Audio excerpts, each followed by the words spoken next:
मेरा बचपन से सपना था कि मैं एक आर्मी ऑफिसर बनूं। गुरु कृपा में नीट की तैयारी कर रही थी, उसने मुझे मोटिवेट किया, लेकिन पापा ने कभी अलाउ नहीं किया। मेरी क्लास में काफ़ी बच्चे ऐसे थे जो एक्स्ट्रा बुक्स लिए बैठे रहते थे, पता नहीं RD शर्मा क्या क्या सॉल्व करते रहते थे, जिनकी ज़रूरत ही नहीं है। हेलो फ्रेंड्स, मेरा नाम रिंकू लांबा है। इस बार मैंने नीट में 644 मार्क्स स्कोर किए हैं। मैं आप लोगों के साथ अपनी स्टोरी शेयर करना चाहूँगी। मेरा बचपन से सपना था कि मैं एक आर्मी ऑफिसर बनूं, लेकिन पापा ने कभी अलाउ नहीं किया, जिसके कारण मुझे समझ में नहीं आया कि मैं क्या करूं। मेरी एक दोस्त जो कि पहले से गुरु कृपा में नीट की तैयारी कर रही थी, उसने मुझे मोटिवेट किया कि मैं यहाँ आऊँ और यहाँ की फैकल्टी टीम से एक बार आकर मिलूँ। उसने मुझे मोटिवेट किया कि मैं नीट कर सकती हूँ, जबकि मुझे खुद पर कभी भरोसा ही नहीं था। जब मैं यहाँ पे आई, मैंने यहाँ के लेक्चर्स लिए, यहाँ की फैकल्टी टीम से मिली, तब जाकर मुझे ऐसा लगा कि हाँ, मैं नीट कर सकती हूँ। धीरे धीरे मैंने तैयारी शुरू की और मेरे मार्क्स स्टार्टिंग में लो ही थे, जो कि सबके होते हैं। उसके बाद धीरे धीरे जैसे जैसे RTS, MDTS, DTS न जाने कितने पेपरों के बाद मेरे नंबर आखिर में जाकर इम्प्रूव हुए। मैं आप लोगों को बस इतना ही कहना चाहूँगी, जो भी बच्चे 2024 के लिए नीट की तैयारी कर रहे हैं, वो किस तरह से पढ़ सकते हैं, मैं अपनी जर्नी शेयर करना चाहूँगी। 3 सब्जेक्ट होते हैं। बायो तो यूजुअली बच्चे पढ़ लेते हैं। रही बात केमिस्ट्री की, मैंने अपने टाइम पे केमिस्ट्री की जो NCERT थी उसको काफ़ी इग्नोर किया था, क्योंकि मुझे लगा कि कभी क्वेश्चन नहीं आया तो इस बार भी नहीं आएगा। लेकिन काफ़ी क्वेश्चन इस बार NCERT की डायरेक्ट लाइन उठ के आई थी। तो मैं आप लोगों को बस इतना ही कहना चाहूँगी कि केमिस्ट्री की NCERT को इग्नोर ना करें, फिजिकल को इग्नोर कर सकते हैं।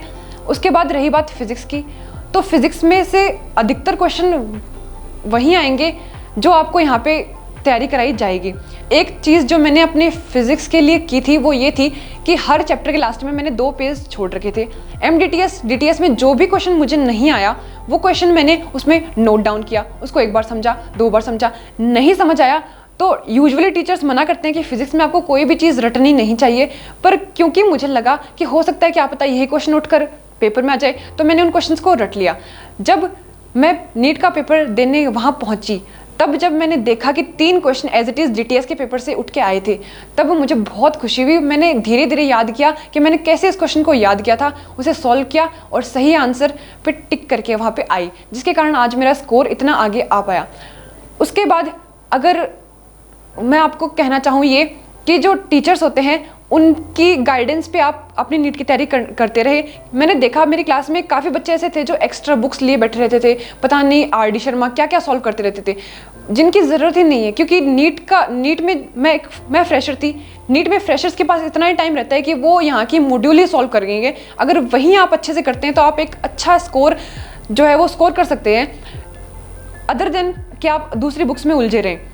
तो मैं बस इतना कहना चाहूँगी कि यहाँ का जो मटेरियल है वो इनफ है कि आप नीट में एक अच्छा स्कोर जो है वो गेट कर सकते हैं। उसके अलावा अगर आपको एक्स्ट्रा प्रैक्टिस करनी है तो वो आप फिजिक्स की कर सकते हैं, लेकिन मतलब यहाँ के पेपर्स इनफ होते हैं। उसके अलावा आपको कभी भी क्लास मिस नहीं करनी है, चाहे आप बीमार हो या फिर आप कुछ भी हो, आपको जाके बस वहाँ पे बैठ जाना है और आपको लेक्चर पे पूरा कॉन्सेंट्रेट करना है, रेदर देन आप बीमार होकर घर पे रहें। ये मेरा एक्सपीरियंस था जो मैंने आप लोगों के साथ शेयर किया। All the best.